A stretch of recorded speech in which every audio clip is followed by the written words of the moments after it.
ഈ GLP-1 ആയിരുന്നു ആദ്യം ഉണ്ടായിരുന്നത്, ലിറാഗ്ലൂട്ടൈഡ്, സെമാഗ്ലൂട്ടൈഡ് എന്നെല്ലാം പറഞ്ഞിട്ട്. അത് കഴിഞ്ഞിട്ട് പുതിയ 2 ഡ്യുവൽ പെപ്റ്റൈഡ് GIP എന്ന് പറയുന്ന ഒന്നുകൂടെ വന്നു.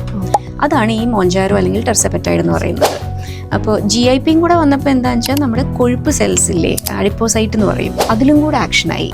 അതുകൊണ്ടാണ് ഇത്രയും പ്രകടമായിട്ടുള്ള വെയിറ്റ് ലോസ് കൂടുതലായിട്ട് വരുന്നത്. അത് നമ്മുടെ ഗ്യാസ്ട്രിക് എംപ്റ്റിയിങ്ങും കുറയ്ക്കുന്നുണ്ട്, അത് കൂടാതെ കൊഴുപ്പിന്റെ സെൽസ് ഡയറക്റ്റ് ആക്ഷനുണ്ട്, ആക്ട് ചെയ്യുന്നുണ്ട്.